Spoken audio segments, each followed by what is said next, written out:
Hi everyone, welcome to Teach from Everywhere. My name is Dima. I'm Syrian, but I was raised in Dubai. So I grew up around the Lebanese community and visiting Lebanon. I'm passionate about education and helping the Lebanese people. So when the explosion happened, I did reach out to Yara, who's part of the Lebanese community, to see how I could help. And I'll let her take it from here on what that initiative looks like. Hi, I'm Yara, born and raised in Lebanon. Now work at Google in Mountain View. Along with a lot of my fellow Googlers who are Lebanese or Lebanese allies, we know that 2020 was a really hard year, and we felt really passionate about helping in any way we can. So we got together to form the Lebanon Volunteer Community, and in particular, this is the EDU team. So I'll pass the mic to Michael to introduce now. Hey everyone, and welcome. It's great to see so many people joining us in this session today. A bit about myself, also born and raised and studied in Lebanon, and it's good that after years that we can always see each other and always give back whenever we can. Now passing it to Maria. Hi everyone, I'm Maria, born and raised in Lebanon, school and AUB, and I'm now in London at Google, and I find it very heartwarming to be able to give back by organizing this day, and I hope you'll find it useful. I'll pass it on to Steph. Hey everyone, I'm Stephanie, also known as Steph, as Maria told you. I'm also born and raised in Lebanon. I went to undergrad in AUB, and I currently work at Google in the Mountain View office, where I work on both hardware and software. Our team specifically focuses on education because for our group, we believe that education is the most impactful way we can give back. At least for each one of us in our lives, we really believe that our education was really the way we were able to achieve more and seek more opportunities in life. And we really hope to be able to help you, the teachers that make all the difference in the education system, be able to teach better and give students more opportunities. I hope you enjoy the training.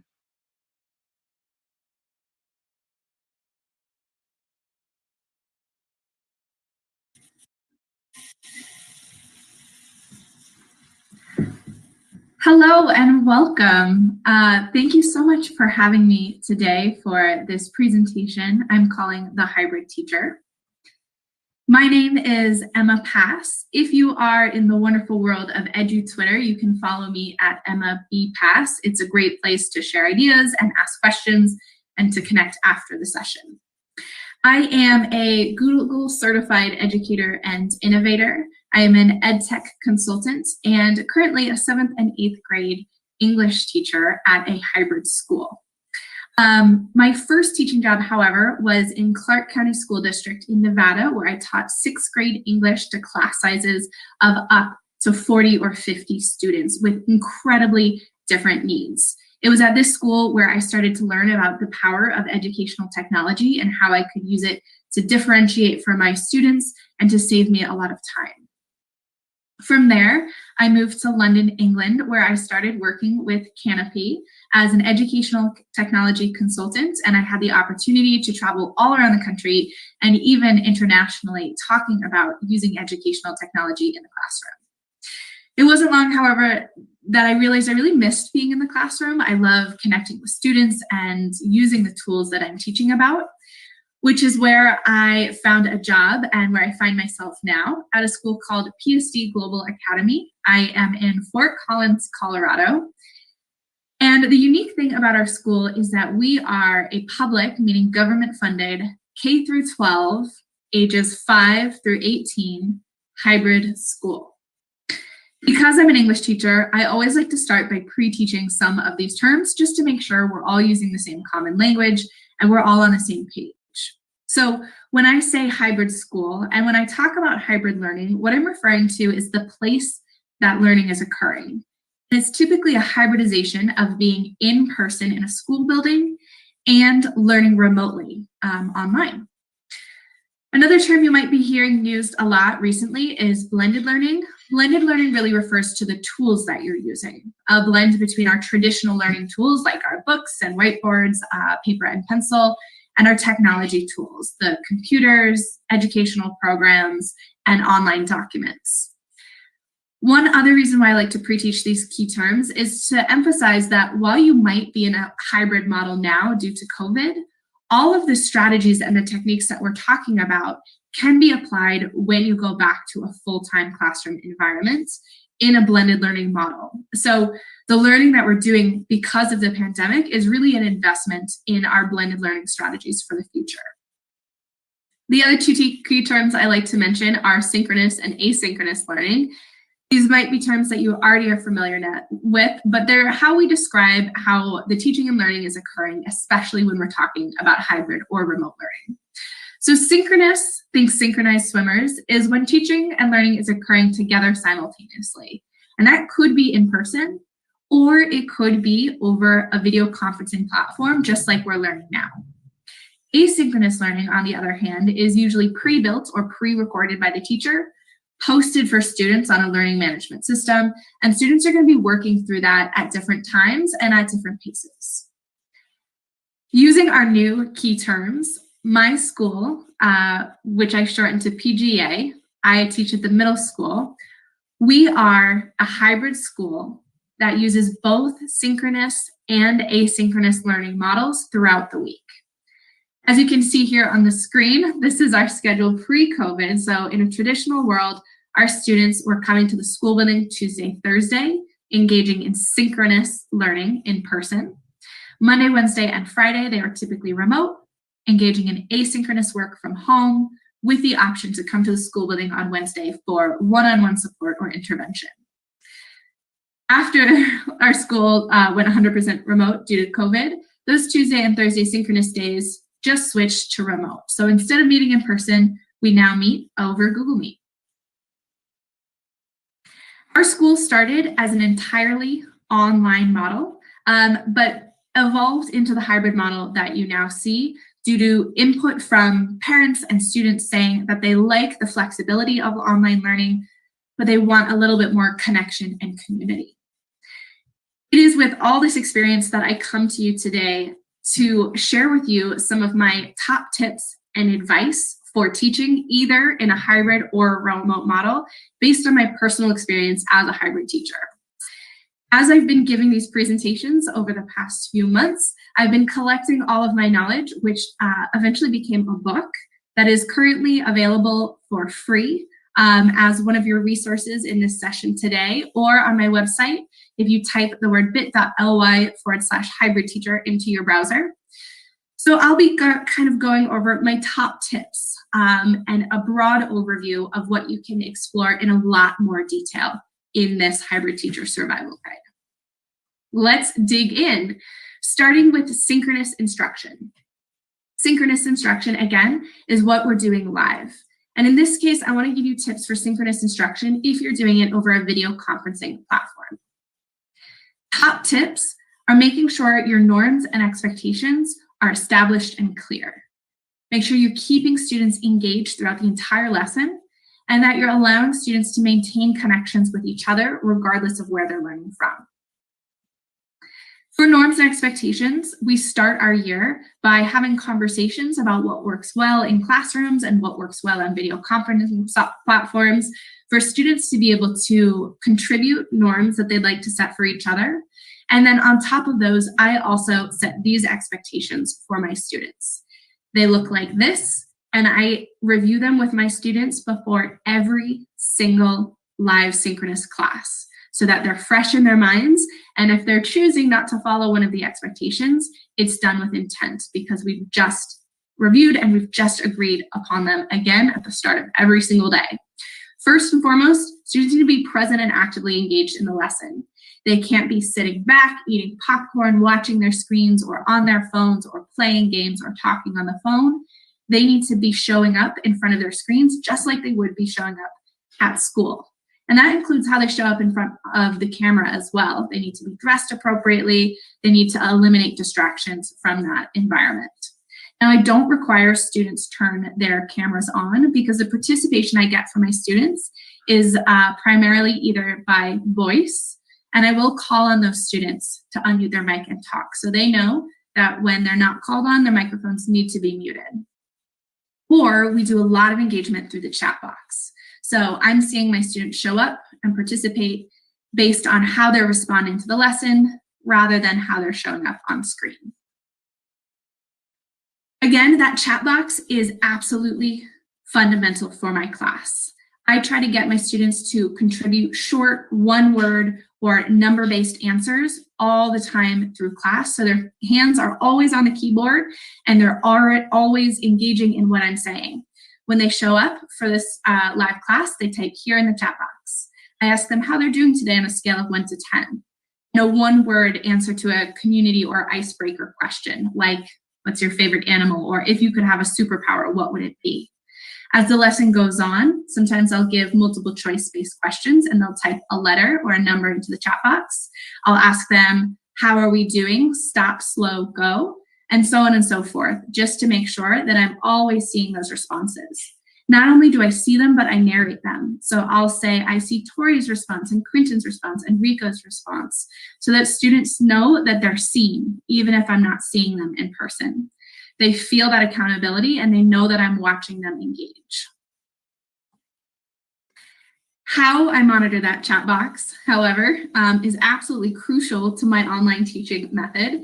Because I'm typically sharing my whole screen to give a presentation, it means that I can't see the video conferencing platform. That's why I use my phone as a second device. I join the meet on my phone, turn the sound all the way off so you don't get that echoing. I mute the microphone, I turn the camera off, but I can see the chat box the whole class and I can respond to it. So if students get off topic, I can say, oh, I see in the chat box we're getting a little bit off topic. Let's make sure we're focused on the novel. Or if they have questions and I put them in the chat box, I can respond to those. Again, I do a lot of narrating of what I see in the chat box. I see Jacob has a question. I see Tori's made her response. So the students continually feel seen during class. Aside from the basic video conferencing platforms tool, my #1 tip for keeping students engaged is to use a platform like Nearpod, or you might have heard of Hyperdoc, for your direct instruction lessons. What these platforms do is they allow you to take a regular PowerPoint or Google slide presentation and add interactive elements onto it. So you give your students a link to join, and then as you go along, students can be answering short answer questions, multiple choice questions, but even more than that, they can be drawing and dragging and interacting with manipulatives during your lesson. And as the teacher, you can see all of those responses in real time. So it's the digital equivalent of being able to look over students' shoulders as they work. It's really important that we know that our students are engaging from home. And the other nice thing about Nearpod in particular is that there is a free version that allows you to do this interactivity and see students' responses. There is a premium version like all EdTech tools, but the free version is absolutely all you need to get basic lessons and see those responses from students in the back end. So, big EdTech tool that I recommend here. Then if you're doing asynchronous instruction with your students, meaning you're pre-building or pre-recording lessons and they're meaning to work on them at their own time during the day, some of my top tips are making sure both you and your students are very familiar with the learning management system you're posting to. You use templates to save yourself time. You show your face to your students so that they remember that you are here for them on their asynchronous learning days. And once again, you try to maintain connections with students, even if they're not all in the same place. Starting with the learning management system, you might be using a number of different platforms, Moodle, Blackboard, Canvas, or Google Classroom. My top tip for any of these is to make sure you and your students are super clear about the organization on that platform. If students don't know how or where to find their work, that is going to be the biggest barrier to success. At our middle school, all of our teachers post to Google Classroom in the exact same way so that our students show up to English or math or science, and they're going to find their work in the exact same place. We organize by week, so the week number as the header or the topic, and that's always at the top of the platform, so students don't have to go scrolling to the bottom to find the work. Then on the assignment title for each day of the week, we have the week number, as well as a letter indicating that day of the week. F is for Friday, TH for Thursday, W for Wednesday, and so on and so forth. Not only does that help students understand what they're doing on that particular day of the week, but it makes it really easy for us to communicate and find assignments. So if a student needs help with an assignment, they don't have to try to describe it for me or remember the title of the assignment. All they have to say is, I need help with 10F, or I need help with 10TU. And then I can go onto Google Classroom and use the Control F function or shortcut on my keyboard to search for that 10F, and it will pop right up for me. The actual work that I'm posting usually involves videos and links and interactive elements, but these can take a lot of time to build. If you've ever tried to build an asynchronous lesson, you might be feeling like, oof, they're time consuming and I have so much else to do. So my next piece of advice is know that there are a huge community of teachers online who are building and sharing resources for free. Hyperdoc is one. This is a company that strives to take the regular worksheet and turn it into an interactive digital experience. And they have a really great structure for outlining self-paced or asynchronous work. Engage the student, have them explore the topic, watch a video, read an article, have them explain their understanding, apply that in some way, maybe share out with their classmates, reflect, or extend. On the Hyperdoc website, there are loads of templates and examples that you can use and copy for free. Then, when you have your own copy, you add your own videos and your own questions, and it saves you a lot of time in the formatting process and the design process of your asynchronous lessons. If you are recording videos, another one of my favorite free tools is called Screencastify. It is a Chrome extension, meaning as long as you're on your Google Chrome browser on the internet, whether that is on your learning management system or a website you want your students to explore, or your slide presentation for class, you can record a video of your screen, of your face, or both together like you see here on the screen. I always recommend when recording videos, include this little embedded webcam of your face so that students remember, even if they're not interacting with you that day, that you are their teacher and you're showing up for them in their learning. Finally, think about ways that you can get students to connect and talk with each other when they're doing asynchronous learning days. Padlet is a great tool. It's a little bit like a bulletin board where students can post pictures and videos and thoughts and ideas, and they can respond to one another on the same board. It's a great way for students to do the reflection piece of their asynchronous lesson and then share and comment with each other throughout the day on that Padlet board. Padlet is another one of our freemium tools. So there is a free version where you get a certain number of boards. I think it's 3 for free, and then you have to pay for additional features. I use the free version and I wipe clean or I archive my old boards and then I make a new one. So I only ever have 3 active boards going at a time. It's a great tool for student connection and engagement. The next chapter I'd like to discuss is adapting. So we know that not all learners are the same and not all learners are going to have the same access to our materials. We could talk for a long time about different educational technology tools to help with adapting, but I'd like to highlight 2 of my favorites. The first is the Translate document feature in Google Docs.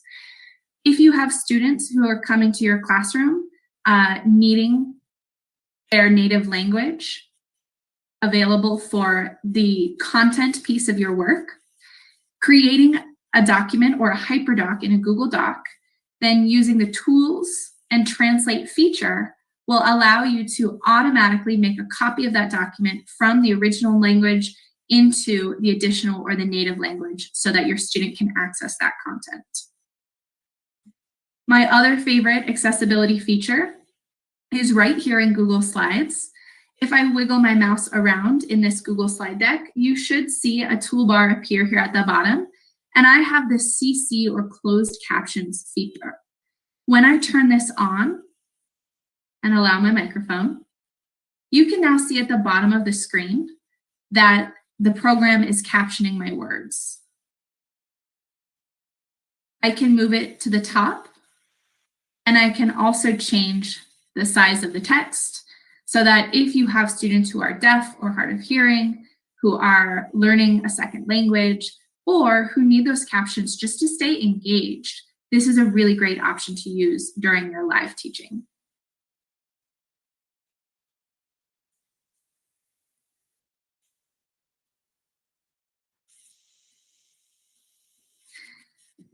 The next thing we're going to talk about is a huge issue, and that's assessment. How can we ensure that our students aren't going to be cheating on assessment when they're working on their work from home? And is there an easy way to do that? Unfortunately, the answer is no. If there was an easy tool or an easy way to make sure that you're getting accurate assessment data when students are at home, I would certainly give it to you, and this would be a much shorter section. However, when we have students learning from home and remotely, we have to rethink assessment, whether that's creating new measures for security and accountability. There are tools that can monitor student devices. Things like GoGuardian will allow you to see what a student is doing on their screen. However, that doesn't mean students don't have a phone in their lap or talking to a friend, a sibling, or even a parent in their room who are helping them. So rather than focusing on measures for security and accountability, I emphasize building systems where students don't feel the need to cheat. In my classroom, that means the ability to redo and revise work. Take the pressure off assessment, take the pressure off needing to do it 100% and right the first time, and say, learning is a formative process. If you don't do as well as you'd like to do the first time, you can always redo this again. So don't risk cheating, don't risk those consequences, because you have the power to get the grade you want later on. And also developing a culture where students don't want to cheat. For every unit, I try to emphasize to my students why what we're learning will be important for them in their future careers or in their life skills. If I can't explain why my students need to know what they need to know, then I think I need to reassess as a teacher why I'm teaching it to them in the first place. Emphasizing the importance of the knowledge and de-emphasizing the grade. Then include your students in the conversation. Ask them to create a list of norms, rules, or expectations around academic honesty, and include that as a part of your assessment. The first question in any of my assessments has to do with academic honesty. I lay out clearly what they are and are not allowed to access in the assessment, and then I ask them to agree. So again, if they decide to cheat, they're doing that knowingly.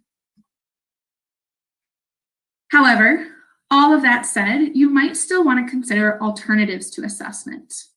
Traditional, multiple choice, short answer questions might not be the best suited for a remote environment where students have unlimited information right at their fingertips. So instead, might we think about having students share original thought through discussion? This is a term in online learning we call DBA, or discussion-based assessment, where we either schedule one-on-one or small group meetings with students and talk about the content, ask them to explain it to you. Because we know as teachers, if you have to explain it, you have to know it pretty well.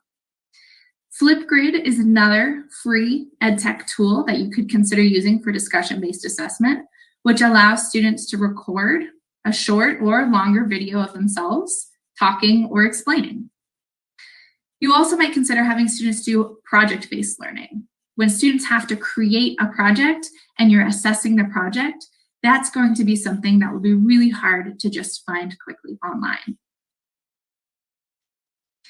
All of that being said, I do have a couple of other favorite assessment tools to use online.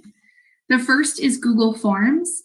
The great thing about Google Forms is it allows you to give immediate feedback on quiz responses. So if you're not in the situation where you're in a classroom working synchronously, and maybe you're not even live synchronously online, having students do a Google Forms assessment will allow them to see their answers after they submit.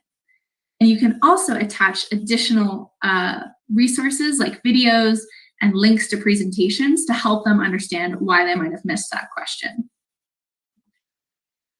Quizzes is an online review-based assessment, which allows teachers to either create new or reuse quizzes from other teachers, and then you play it in a really quick, fast-paced, fun, sort of game-based style. The great thing about fast-paced and fun is that you're a lot less likely to get students cheating when they're trying to race each other for the answers. You get a lot of really good formative assessment data when they're just playing a game and it feels low stakes. And then finally, for more summative assessment, Go Formative is my favorite tool. Again, you can either create assessments from scratch or you can reuse full assessments or questions from other teachers' assessments and see students as they respond in real time. So you can watch your students take this assessment, see which answers they're getting correct, incorrect. You can watch them type if they're doing short answer or essay questions. And there is a plagiarism checker built into Go Formative that will alert you if they've seen a student copy or paste into their response. Our last section, last but certainly not least, is to consider our culture and our community of our class. When you're in the classroom, I'm sure you have a lot of great methods and games and team building activities to create a strong culture and community with your students. But how do we adapt that to a remote or a hybrid environment? For me, it starts with social space, making my learning management system a place that feels like a digital classroom. I use the Google Classroom banner to make it fun and interesting and engaging. Sometimes it looks like a classroom. Sometimes it's an image that teases what's coming up in a unit. More than often than not, my students are actually creating the banner images themselves, and I'm using student-created images. Our stream is a social space. I encourage students to have conversations here. Post YouTube videos, post memes, post songs, as long as they're school appropriate. That's a great place to connect with your classmates. My theory is if I can get my students to the stream to have a conversation, they're just one click away from doing their classwork. Consider creating meeting rooms and social spaces for students as well. This is an example of a lunchroom we created for students over Google Meet. They have a certain amount of time where that lunchroom is open for them to join, and that is just social time. So they can talk with friends, they can play games, and they can eat online together over their lunch break. There are also a lot of games you can play virtually. This is an example of one called Turn Your Cameras On If. A great game, particularly if you're having a hard time getting your students to turn their cameras on. Again, I don't require it, but I do encourage it. It's a little bit like a would you rather game. So you say something like, turn your cameras on if you prefer cookies to cake. And then you wait to see which students pop up. Turn your cameras on if you like cats over dogs. Turn your cameras on if you had a good weekend. And then you get that engagement from students. It's a fun little social time and it encourages that camera use. Or you might consider going on a roller coaster ride with your students. Just for a few seconds at the beginning of class, you ask your students to put their hands in the air, move their bodies, and maybe even scream along with you as you go on a roller coaster, or you could travel to unknown places. Lots of different ways to bring a little bit of fun, a little bit of novelty into your classes. I think that the COVID-19 pandemic, for all of the tragedy and difficulty, is showing us what is possible in the future of education. Not only will more hybrid schools like mine hopefully emerge as a place for students who a traditional education model doesn't really work for, but we'll also see more of these educational technology tools being adopted in the full-time classroom as blended learning methods. Thank you so much for taking the time to listen to me today. Again, there are some resources for you after this session, most prominently of which is that copy of the Hybrid Teacher Survival Guide, in which you'll hear me explain all of these sections in a lot more detail, and you have access to the live links for all of the tools I've been talking about.